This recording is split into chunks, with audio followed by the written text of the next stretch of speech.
So over the years, this call has often been ignored, never really systematically addressed, although there's been some pockets of progress. But we sense today that we are at an inflection point. You see that in the way that frontline communities have really organized and become very vocal and persuasive spokespeople for the kinds of environmental harms that are afflicting their communities. You see it in the alliance that they formed with traditional environmental groups. You see it in President Biden's platform and his infrastructure bill, which is talking about 40% of the infrastructure proceeds or investments going to communities that are vulnerable. So that's really, really good to see the issue on the agenda in a way that it hasn't been before. And the students and I thought that given this moment that we're in, something that might be useful is to try to compile kind of a user's guide of handy, practical, off-the-shelf ideas that policymakers who may not be that familiar with environmental justice could use as a reference and as a source of ideas. So we set to write this user's guide. It is not intended to be a complete, comprehensive piece on the subject. It's intended to be short and handy and practical. And we focused on three overriding questions. The first is, how best to define environmental justice communities, and why is it important that we have a definition? And Marisa and Yutong will cover that. The second thing we're going to talk about is what are some of the emerging best practices and innovations that we see that we think are working? And Yutong and I are going to cover that. And the third subject is how and why do we need to measure and evaluate the success of different policies? And Alaina's going to cover that. And if there's time, I'll come back and just give a quick summary of our conclusions and recommendations. So without further ado, then I'd like to turn it over to Marisa to present her part of the paper that deals with the definition of environmental justice communities. Thank you. So environmental justice as a concept has been pretty well defined, usually in terms of the fair treatment and meaningful involvement of all people with regards to environmental policy. However, there's no national mechanism for identifying communities affected by environmental injustice. Slide. What does exist are mapping and screening tools that show environmental and demographic variables that are correlated with environmental injustice. The EPA's EJ Screen tool allows users to view environmental indicators one at a time. For example, this map shows the census tracts in the Boston area based on their proximity to risk management plan sites. However, EJ Screen does not allow you to layer multiple environmental indicators on one map or view a cumulative environmental pollution index. Next slide, please. EJ Screen, though, does provide a cumulative demographic measure, which aggregates income, race, and ethnicity, education, linguistic isolation, and age-related indicators into one index, which is shown here, again, in the Boston area. So we're able to map specific environmental indicators using EJ Screen, and we can map a cumulative demographic index, but not a cumulative environmental index. Next slide, please. Now, some states have developed definitions of EJ communities. Generally, these definitions only use demographic variables in this definition, and this includes Massachusetts. So Massachusetts has defined EJ communities using race and ethnicity, income, and linguistic isolation. And this has been true since about 20 years ago when the state first passed EJ legislation, and remains true now with the recently passed climate bill. So this map shows EJ communities in the Boston area according to the state definition, which again is based on race, ethnicity, income, and linguistic isolation. Next slide, please. On the other hand, California's definition of EJ communities utilizes both environmental and demographic indicators. So the state has their own screening tool called Cal EnviroScreen. It uses environmental and demographic indicators aggregated into a cumulative index of EJ vulnerability. And the state takes the top 25 percentile of all communities based on this cumulative index and categorizes them as disadvantaged communities. And these disadvantaged communities are targeted for certain state investment programs related to environmental pollution and economic investment. Next slide, please. So some recommendations based on this, the EPA should develop an overall definition of EJ communities using EJ Screen as a starting point. In developing this definition, the EPA should look to states that have created comprehensive science-based definitions, such as California. The EPA should additionally include energy, climate, and land use indices in this definition in order to capture regional variation and context. And this table on the right here shows some examples of possible indicators that might be included in this new definition. We also recommend that the EPA should conduct an internal assessment of how much EPA program funding has been spent and invested in EJ communities, and this information should be released publicly and in an ongoing manner. Aside from this study of program funding, we recommend that further funding should be dedicated specifically to EJ communities, especially funding for environmental, energy, and climate programs and economic development programs. Next slide. Yeah, so as Marisa pointed out that states are encouraged to develop their own EJ screening tools, cities can also use existing tools to identify neighborhoods that face environmental injustice. For example, in Chicago, the Natural Resources Defense Council, abbreviated as NRDC, has developed an adapted version of the EJ screening tool. Which shown on the right side of this slide. And this adaptation accounts for all the EJ screening factors for individual block groups, while also generating a composite score of 2 to 10 for each block group. And obviously, the higher the composite score is, the higher the cumulative burden is likely to be in that block group. As shown by the block groups with orange-red colors in this figure. Also, this adapted screening tool offers the possibility of comparing cumulative burdens across census block groups. And the policy implication is that the identified block group with higher cumulative burdens should be targeted for more appropriate air monitoring, public health reforms, and other relevant interventions. Then we will introduce the emerging best practices of environmental justice. One of the emerging practices of EJ we are going to talk about is citizen science, which mainly concerns the data collection process. Compared with knowledge generated by professionals or scientists, citizen science is referring to science which would assist the needs and concerns of citizens, or a form of science developed and enacted by citizens themselves.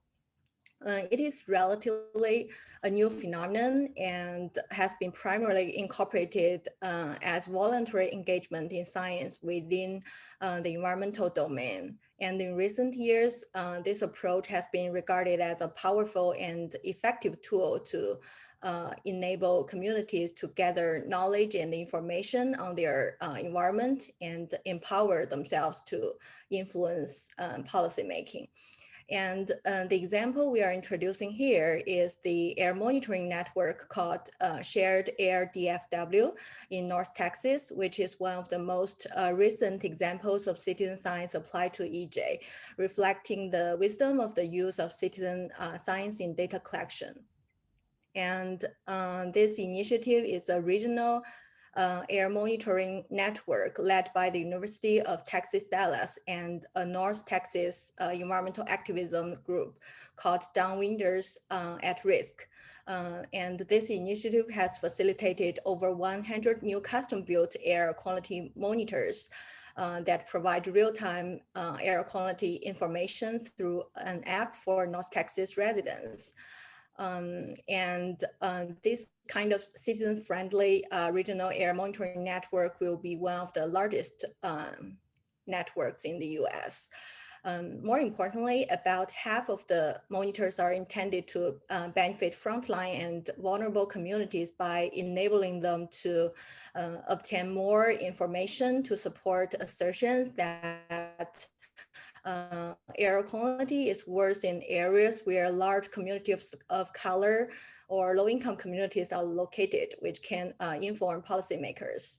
So as shown in this figure, users of this initiative or app can view data from air monitors deployed by UT Dallas researchers, EPA, as well as purple air monitors that are set by local residents.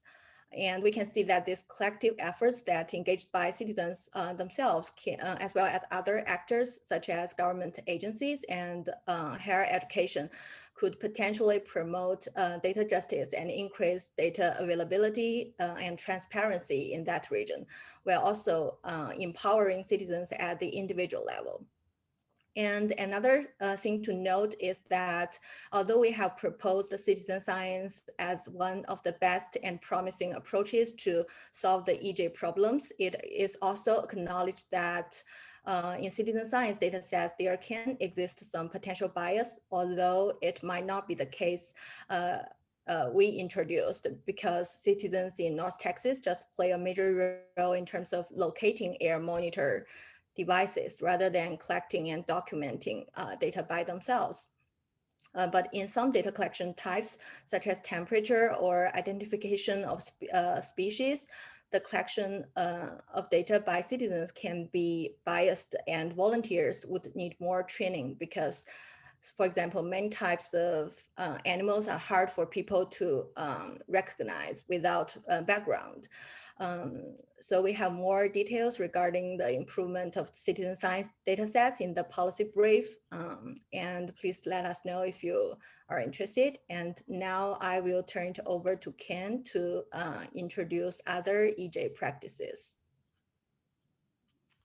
Thank you, Yutong. So I'm going to talk a little bit about enforcement and a little bit about permitting. These are tools that state and federal and local environmental regulatory officials already have, but I'm going to discuss how they might be updated and harnessed to meet the demands of the time. So the problem with enforcement, or one of the problems with enforcement in EJ communities is, first of all, these communities are often subject to multiple sources of pollution, not just one.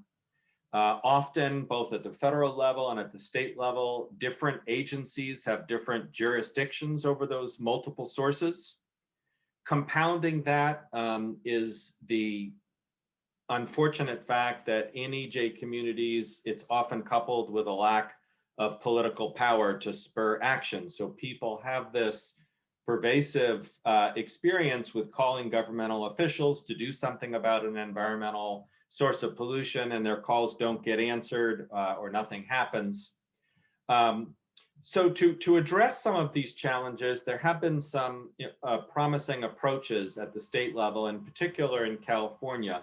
And what seems to be the pattern that works is creating task forces or SWAT teams of agencies, both at the state and local level, that have jurisdiction over virtually all of the sources of pollution that are working together.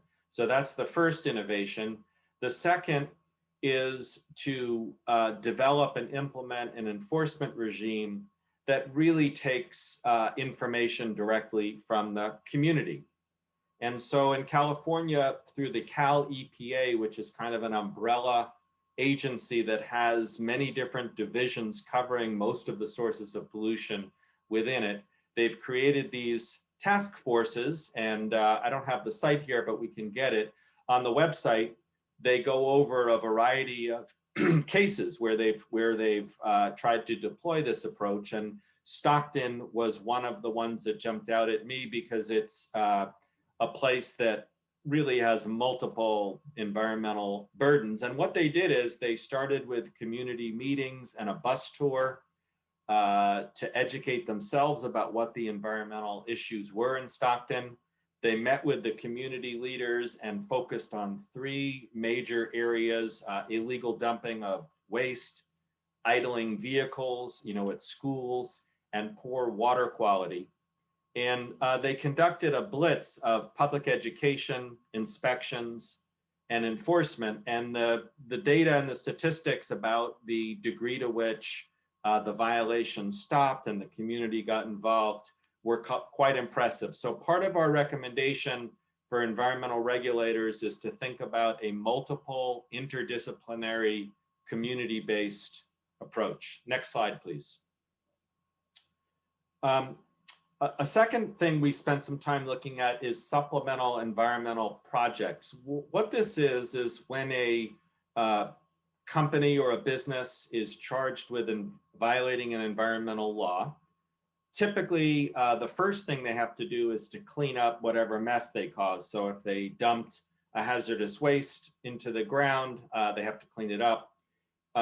Typically beyond that, they will pay a fine or a penalty, which goes to a state or federal treasury.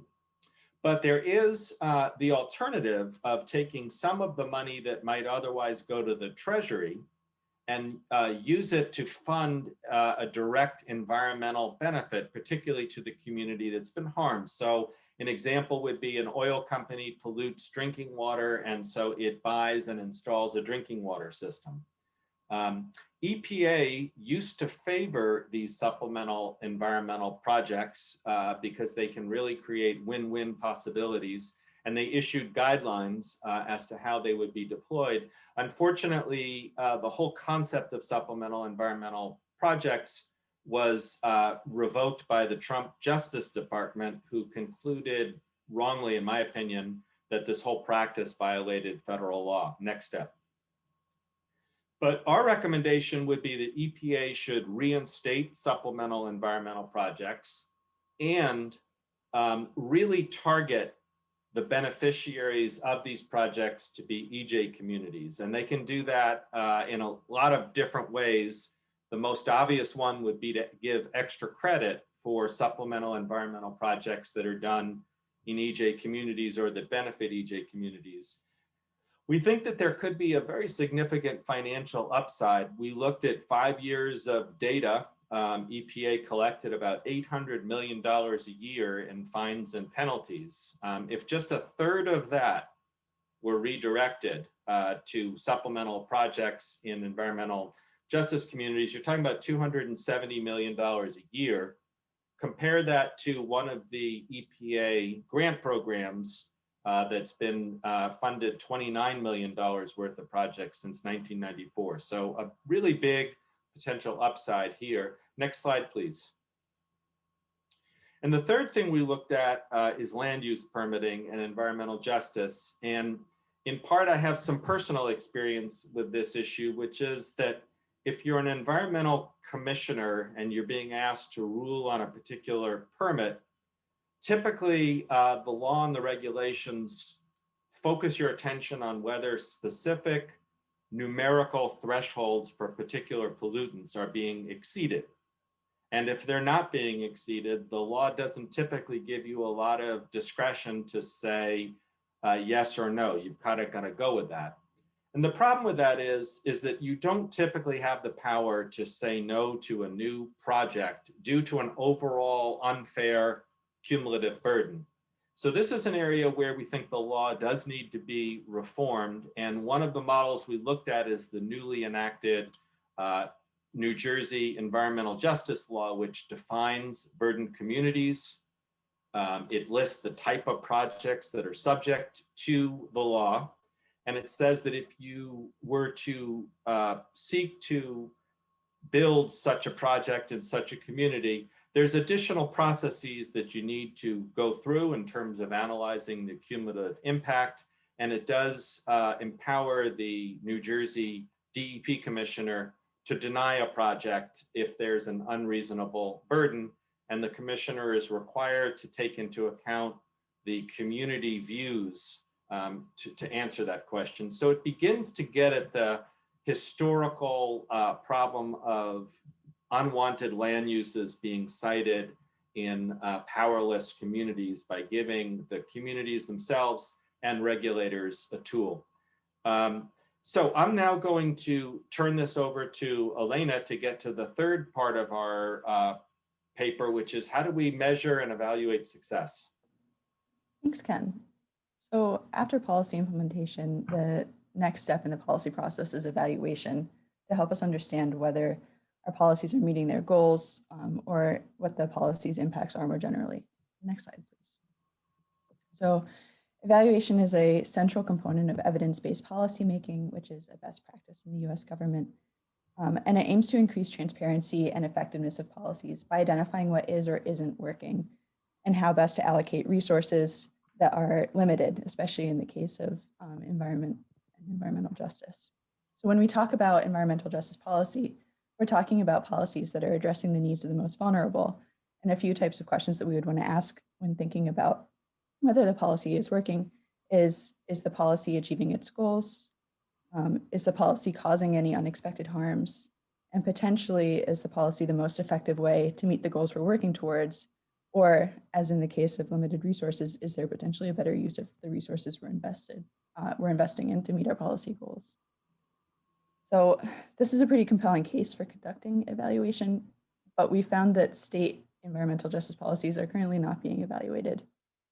And there are a couple of reasons that that's the case. There are practical barriers. For example, environmental justice policies are pretty recent, and it's likely that there isn't substantial data to evaluate yet. There's also, for policies that are addressing environmental issues or social and health issues, limitations to access to data and privacy concerns around data. And there's also just insufficient resources to perform evaluations. Again, limited resources is a really big issue for environmental justice. And that includes a lack of legislative support or directives to evaluate policy outcomes. There are also broader conceptual barriers that we've already talked about, which is the really complicated goals and impacts that are social, environmental, and really just conceptually broad and difficult to measure. So next slide, please. Despite these barriers, we found that environmental justice leaders in state governments are thinking about and working towards evaluation and trying to figure out how to better understand the impacts of environmental justice policies on communities. So what needs to be done to help that process? Firstly, these environmental justice leaders need support. They need an enabling policy environment. So that's not just directives to evaluate policy, but also the human and financial resources to build capacity to be able to perform those evaluations. Secondly, because of the complexities of environmental justice policies, we need flexible frameworks that can be adapted to different contexts and different kinds of goals. So this is a potential area where academics and researchers can participate and support governments in this process, especially using theory of change frameworks and other sort of processes to evaluate that involve implementation throughout the life of a policy or related project, data collection, pre and post project, so that we can understand what the changes are throughout the implementation of the policy. And then finally, environmental justice practitioners already know this, but it is really essential to center stakeholder feedback and involvement when evaluating environmental justice policies to understand how the communities themselves are being impacted. So if we can understand how environmental justice policies are affecting communities, we can better prioritize policies and projects that will have the most benefit to those communities. Next slide. So I'll pass it back to Ken for our conclusions.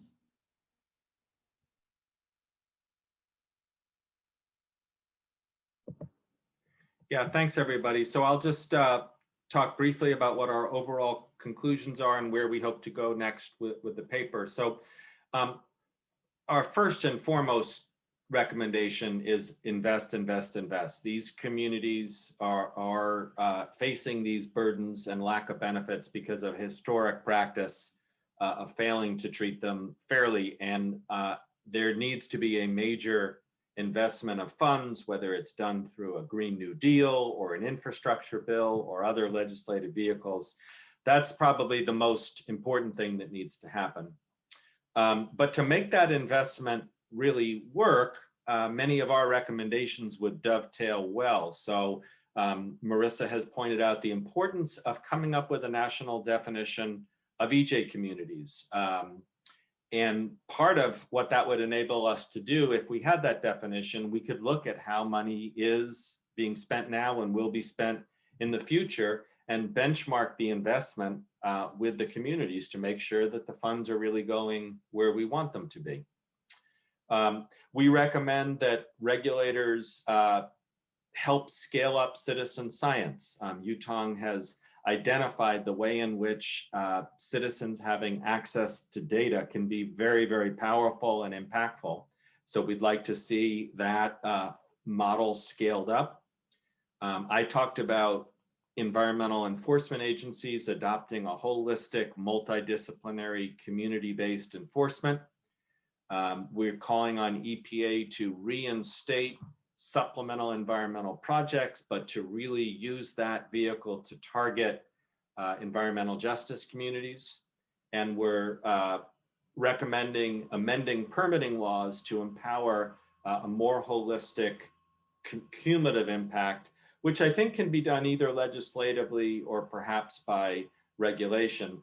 And finally, Alaina's research uncovered a really important aspect, which is currently these policies are not really being evaluated according to any set of metrics. And if we are going to make some major new investments in EJ policy, at the same time, we should be investing in a way to measure whether they're successful or not, so we can learn from that.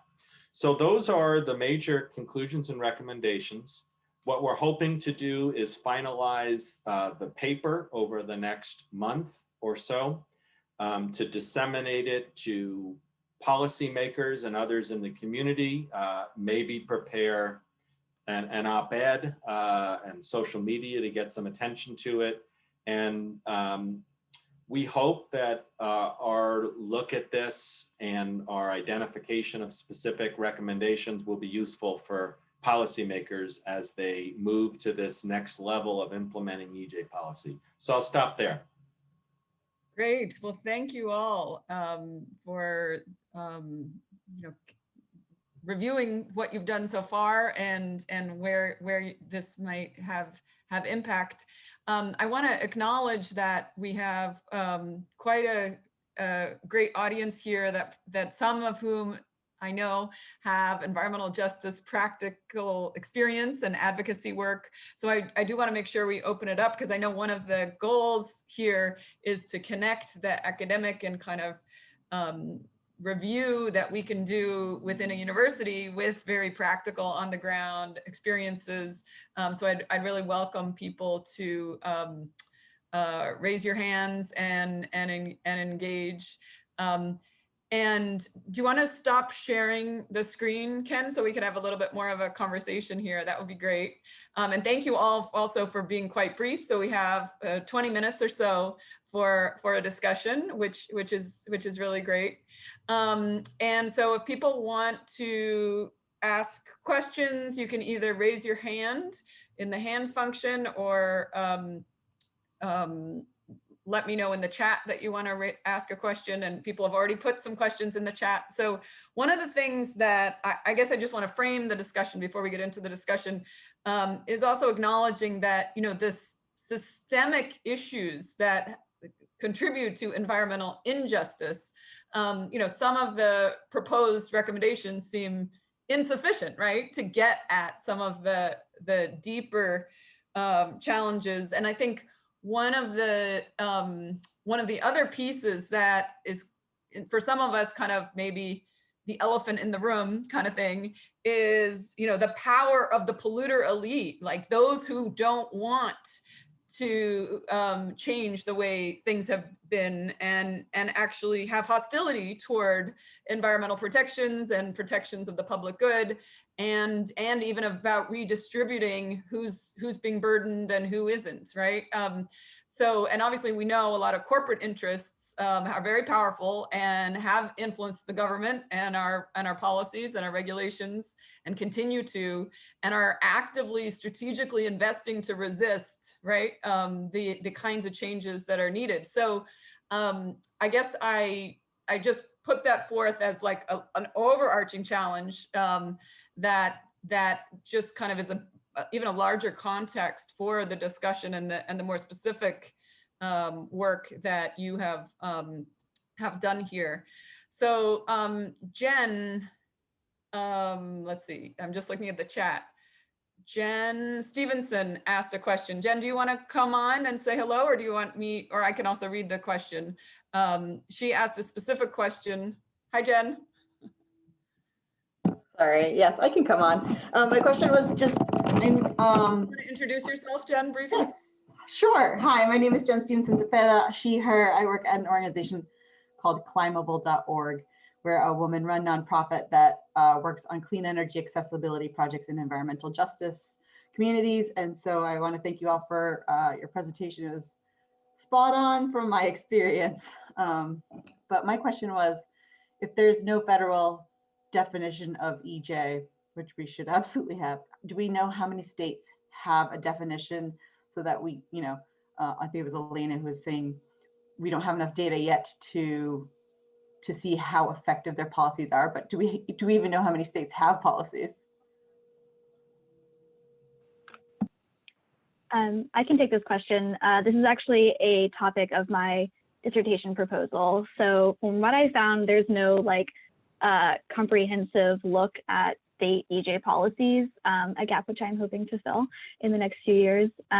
What I do know is that it's much more common for states to have kind of a stated definition of what environmental justice is, as opposed to a definition of what an EJ community is. But the states that do have EJ community definitions, they tend to be defined by demographic variables. So it's very rare to find a state that has a more comprehensive look at like environmental and demographic and climate, et cetera. So there's kind of a tiered level of those definitions. So sorry, just to follow up, do you think that like half of the states have those types of definitions, or are there states that have no type of definition? I'm just trying to figure out what is the spectrum we're working with here. Yeah, I don't know any like numbers yet, so I couldn't answer that. It sounds like there's quite a variation, right? Yeah. Good, thank you. Does anyone else want to speak to that? Okay, Lisa, do you want to come? Lisa has a question in the chat, and you can also introduce yourself. Good to see you. Oh, I don't think we're hearing you. You might be muted. Oh, there we go. You hear me? Yes, now we can hear you. Yay. Hi, everyone. My name is Lisa Biake. I go by she or they. I'm just a fan and want to be learning. So thank you all so much for having this so I can learn. I have a question around two. One is just when you spoke well about we need to invest in these low locations or these communities, and the issues of when a lot of funding goes in. There's also gentrification, and you have people who developers who sees that on a governmental level and be like, oh, I'm gonna invest money here, and people move. So data over time I see as a really tricky thing. I think Boston is a great example of that, of like what is an environmental justice community have to move. People have to move, and it can happen fast. And how do you actually track that? I'm just curious, so we don't, because there's lag in investment that then affects people. So I would benefit from something that was not supposed to be for me. And then the other one is anchor institutions, also for Boston. I find it's interesting of like the positive aspect of that, which is less of a regulatory policy, but more of like cities. A lot of large institutions provide a lot of benefits, but it also creates these dependencies, and that has a huge impact on policy and regulations also. And if that's something you're looking into or have information on. Thank you.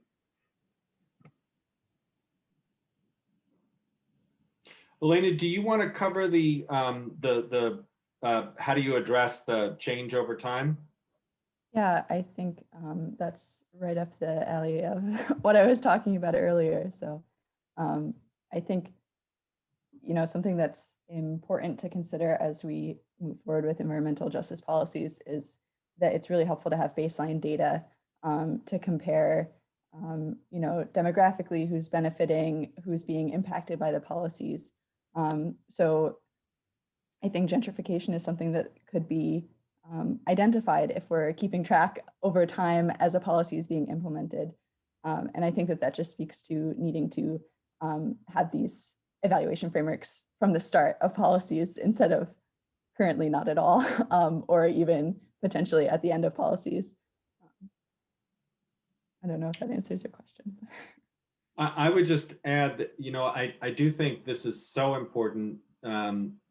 There's so many times in which government will institute some policy or financial incentive or tax break, and it really doesn't work. The recent example, I don't know if you've been following it, but these opportunity zones that were set up with the 2017 tax cut, which was supposed to spur a lot of investment in community revitalization and disadvantaged communities, the data is showing the money really didn't go there. So this kind of highlights how you have to really track these things over time. And I think the metrics that Alaina's talking about are not just snapshot metrics, but they're things that you've got to go back to repeatedly over time to see how they work, because there's always unintended consequences. Did anyone want to take a crack at the second part of the question, which is the role of, I think what you're asking about is the role of non-governmental institutions. That's how I understand it. Anyone want to take a crack at that? Yeah, I think I can talk a little bit to that question. So I think the citizen science case I was just introducing is about the air monitoring networks, which is led by the University of Texas, Dallas. And I think the higher education sector can definitely play an important role in terms of scaling up citizen science, especially in the Greater Boston area. We have lots of great universities, and so that I think researchers can definitely be involved in launching those initiatives and conduct further research on and maybe like play a role of expert validation of citizen science data sets, which can be beneficial, I think. I'm not sure if this is exactly answer your question, but this is what I think for now. Great. Yeah, I was just curious of like the dependencies sometimes that can happen there too, that like this large anchor institution attract populations and then they kind of support the same population too, but are displacing the actual communities who were there before. I think we can see those trends in Boston, greater area also of like large institution, both healthcare and educational, provide a bunch of services, but actually by just being there, they're pushing people out also. And it's just like such an awkward situation. Yeah, absolutely. And that's definitely what we've experienced here in Boston. I see both Alexis and Helena have questions. So Alexis, do you want to go first? Sure, I can go first. I want to say thank you to all the panelists. It was a great presentation. I felt like I learned a lot. My name is Alexis Washburn. I'm the environmental justice point of contact for the Massachusetts Department of Energy Resources. So this has been really helpful for me. And my question is, a lot of EJ communities, they have concerns that are environmental focused, and then they also have concerns sort of out of the environmental realm, and even just sort of individual concerns related to sort of basic survival. And so what I want to know is if you all have any sort of recommendations or considerations we as policymakers could be making when it comes to how we create an environment that supports continued engagement between state actors and stakeholders. Because I think, I forget who mentioned this, but oftentimes there are multiple agencies with multiple jurisdictions. And so if we're constantly having different public hearings and other events and public comment periods, you know, that can really overwhelm a community. And also if we're constantly asking them for feedback, but maybe not acting on some of that, that could sort of lead to distrust in the relationship. So I'm wondering if you have any recommendations on how we can sort of support mutual engagement and make sure that we don't sort of burn out our stakeholders and keep them engaged and supported. Thank you, Alexis. That's an excellent set of questions that I think gets at the heart of a lot of the challenges and the opportunities here. Who would like to take that? I'll defer to the students if they want to take a first crack. Yeah, I can start. I mean, I think something that's always helpful and appreciated is compensating stakeholders for their engagement. So, I mean, I know that's not always possible, but whether that's like, you know, direct payments or offering childcare, that kind of thing is really good. And I think, especially when we're talking about, you know, focusing enforcement and public hearings in a community for like a really intense period of time, I think that burnout possibility is really high. And I think that, you know, one way to combat that is to make sure that the metrics that people are like saying are important to them are actually being tracked. It's not just that you're relying on like whatever permitting and enforcement metrics are already existing, but that you're following up on the specific problems like illegal trash dumps or like a specific types of pollution that are affecting people. So I think that kind of goes to the evaluation metrics that Alaina has been talking about. Yeah, but that is a really good question. And I would love to hear if anyone else has additional ideas. So Jen in the chat just asked about DOER having more of an advisory group, right? And rather, or in addition to, that's more about brainstorming and planning before decisions have been made, rather than having public comment after the decisions have been made, right? Because so often folks feel like the public engagement is kind of an afterthought at the end to just get the rubber stamp and say, oh, we checked with the community and, you know, and that's it. And so I think Jen's question is also getting to how can we reimagine structures so that there's more earlier on engagement, right? And I think that gets to your question as well, Alexis.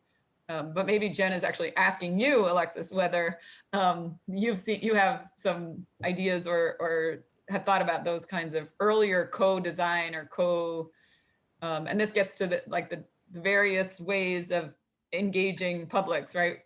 Rather, so yeah, Alexis, I don't know if you want to respond before send it back to see if anyone else on the panel wants to respond. Sure, I can take a quick stab at that.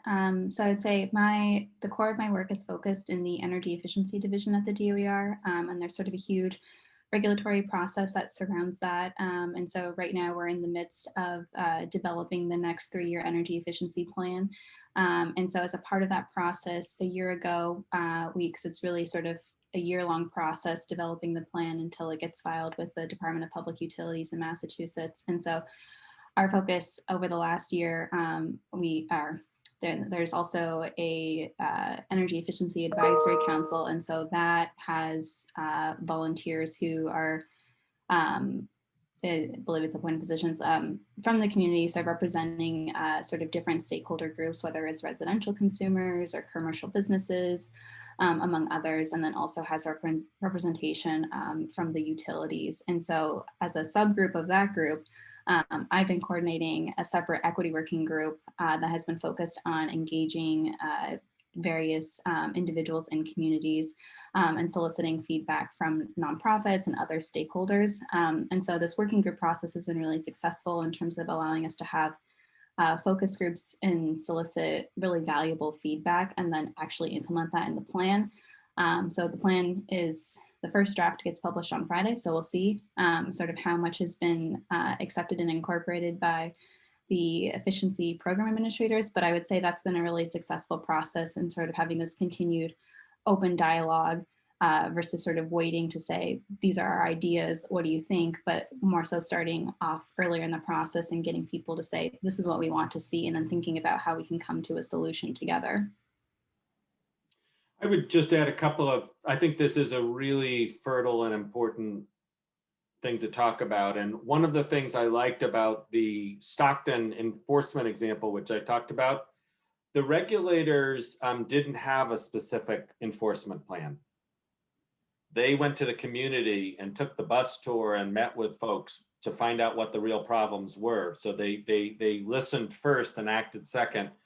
But I think some other barriers that I've seen, people go to these public hearings and they speak, and then they never hear back. They have no idea whether their suggestions were actually acted upon or not. So I think feedback is crucial. I think translating the material, the written materials and the speaking materials for people who don't have English as their first language is critical.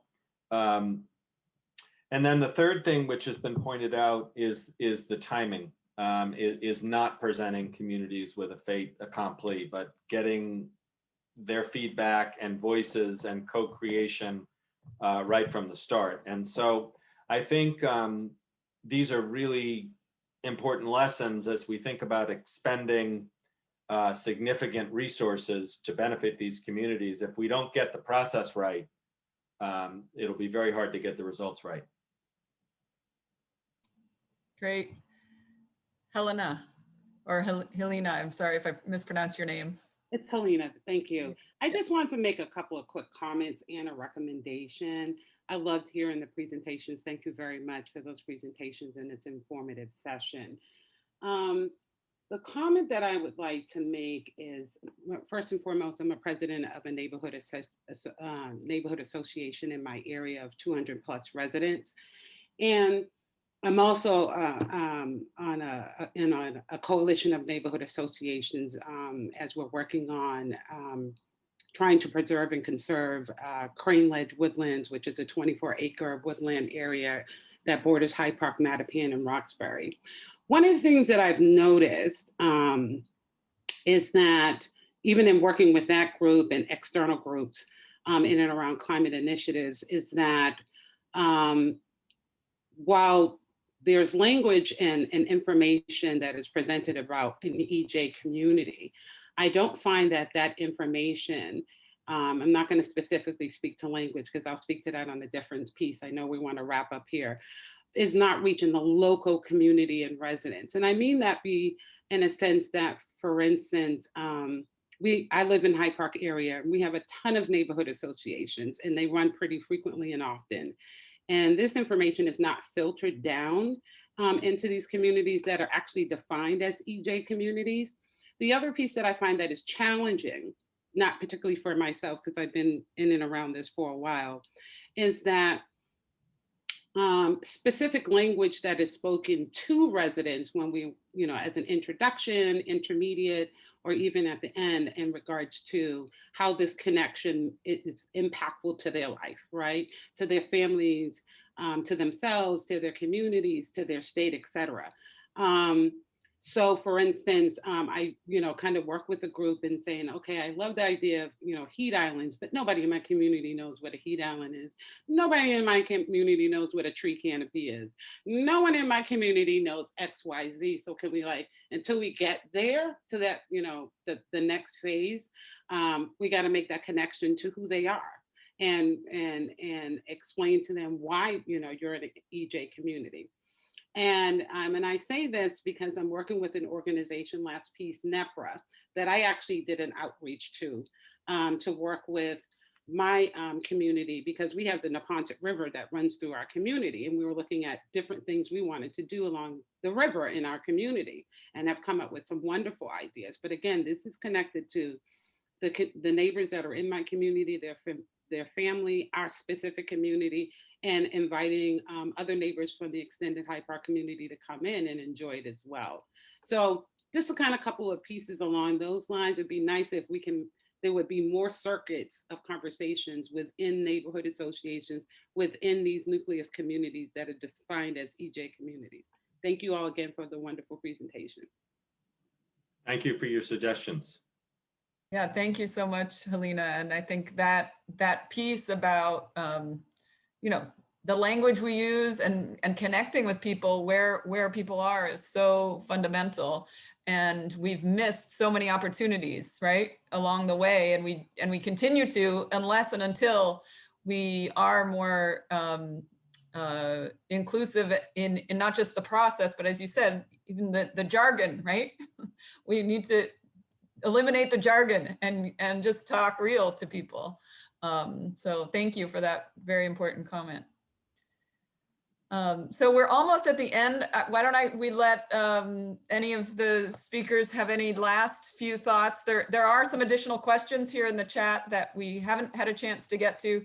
Again, we have actually recorded this session and someone has asked, we will confirm with the speakers, but we can post the presentation as well. And the report will be a public document once it's finalized. So we can follow up with this group. We have everybody's contact information, so we can follow up and really thank you all for joining. And if there's any very, very quick last comments from anybody on the panel. Just a pleasure to be able to present our work to this community.